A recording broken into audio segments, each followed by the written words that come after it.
ஆண்டவரும் அருமை இரட்சகருமான இயேசு கிறிஸ்துவின் நாமத்தினாலே உங்கள் யாவருக்கும் இந்த காலை தியான பகுதியிலே நான் உங்களை வாழ்த்துகிறேன்.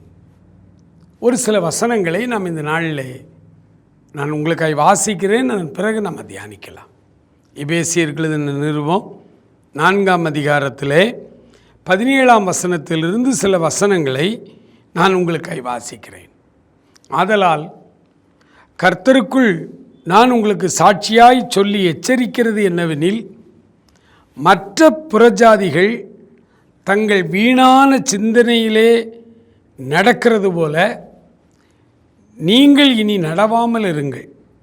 18 அவர்கள் புத்தியில் அந்தகாரப்பட்டு தங்கள் இருதய கடினத்தினால் தங்களில் இருக்கும் அறியாமையினாலே தேவனுடைய ஜீவனுக்கு அந்நியராயிருந்து உணர்வில்லாதவர்களாய் சகலவித அசுத்தங்களையும் ஆவலோடே நடப்பிக்கும்படி தங்களை காம விகாரத்திற்கு ஒப்பு கொடுத்திருக்கிறார்கள். நீங்களோ இவ்விதமாய் கிறிஸ்துவை கற்றுக்கொள்ளவில்லையே. இந்த 4 வசனங்கள் நம்ம கற்றுத்தருகிற காரியம் என்ன?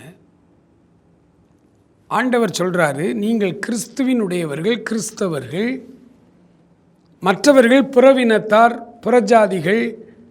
அவர்கள் தங்களுடைய சிந்தனையிலே வீணாய் நடந்து ஆண்டவராய் இயேசுவை ஏற்றுக்கொள்ளாமல் அவருக்கு அந்நியராய் இருந்து அதனால் அவருடைய இருதயம் இருளடைஞ்சி அவர்கள் காம விகாரத்திலே நடந்து கொள்கிறார்கள். அதற்கு தங்களை ஒப்பு கொடுத்திருக்கிறார்கள். ஆனால் நாம் அப்படி ஒப்பு கொடுக்கவில்லையே, நாம் கிறிஸ்துவை அப்படி கற்றுக்கொள்ளவில்லையே அப்படின்னு சொல்கிறார். ஆனால் ஆண்டவருடைய பிள்ளைகள் என்று சொல்லிக்கொள்ளுகிற நம்மில் அநேகர் கூட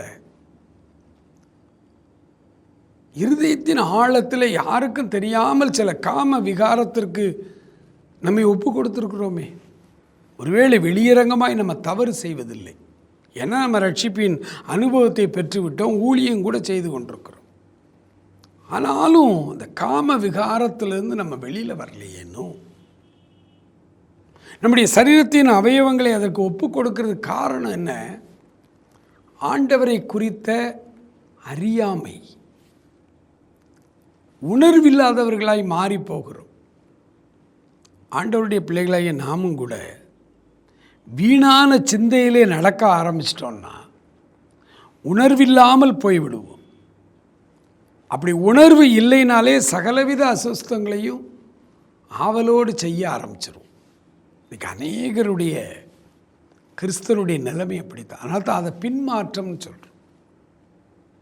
ஆண்டவர் இந்த காலை தியானத்தில் சொல்கிறாரு, உங்களுடைய வாழ்வை நல்லா அலசி ஆராய்ந்து பாருங்கள். பாவத்துக்கு விரோதமாய் நீங்கள் போராடுகிறவர்களாக இருந்தீர்களே, இப்போ உங்களுடைய நிலைமை எப்படி இருக்கு? ஆரம்பத்தில் நீங்கள் ஆண்டவருக்காகவே வாழ்ந்து கொண்டிருந்தீர்கள். ஒரு சின்ன அசுத்தம் வருதுனாலும், ஒரு சின்ன பாவம் நமக்குள்ளே வருதுனாலும் அலர்ட்டாக இருந்து உடனே அதை வெளியில் தள்ளி விட்டீங்க.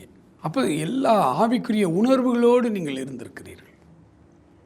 ஆனால் நாட்கள் செல்ல செல்ல இந்த உணர்வுகள் மங்கி மங்கி மங்கி வீணான சிந்தையில் நடந்து பரிசுத்தமான வாழ்க்கையை விட்டுட்டோமே.